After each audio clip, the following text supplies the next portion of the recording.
ये मेरे नंबर है, और अगर कोई अपना जायचा बनवाना चाहते हैं तो बिल्कुल ज़रूर जायचा बनवाएगा, और ताकि मैं इलेक्शन के लिए भी आप लोगों की तरफ से कोई मदद भी होगी। बाकी रह गई कि पाकिस्तान बेहतरी की तरफ जा रहा है और महंगाई में कमी आने वाली है, और सेनेट के इलेक्शन पाकिस्तान तहरीक इंसाफ आसानी से जीत जाएगी, और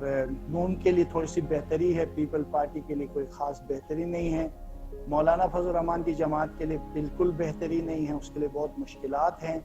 और बाकी रह गई कि जनाब अली पाकिस्तान तहरीक इंसाफ के लिए सेनेट के इलेक्शन जीतेगा, और नया चेयरमैन भी आने के इम्कान मौजूद है सेनेट का,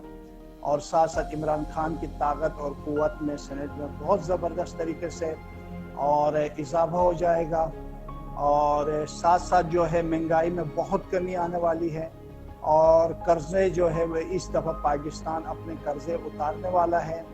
और साथ साथ आलमी दुनिया में भी अमन के साथ साथ अलबत्ता अरब, इराक, बहरीन, शाम और इसराइल, लबनान, और बिलखुसूस लबनान, इसराइल, हिजबुल्लाह और इराक के दरमियान कुछ हालात कशीदा और इम्कान है ये जो फरवरी के महीने में कोई जंग या कोई हालात ख़राब होने के इसराइल के साथ। और साथ साथ आलमी सतह पर जो है वो ईरान के हालात बेहतर होते हुए नज़र आते हैं, अफगानिस्तान में तालिबान बहुत मजबूत होती हुई नज़र आ रही है, और तालिबान जो है वो कुव्वत पकड़ कर आगे बढ़ती हुई नज़र आ रही है। तकरीबन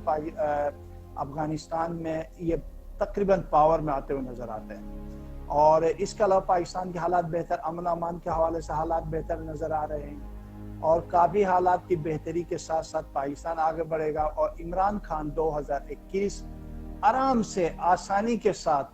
और इंशाल्लाह अपनी मुद्दत पूरी करेगा। उनके लिए दुआ करें, हमारी अफवाज पाकिस्तान के लिए, हमारे एजेंसियों के लिए, हमारी हुकूमत के लिए, हमारी आवाम के लिए, हमारी और सरहदों के लिए। बाकी इंडिया के लिए ये हकीकत है, ये 2021 मसाइल, मुश्किलात, तबाही, बर्बादी और तहरीकें उठने के साल है, और इंडिया के लिए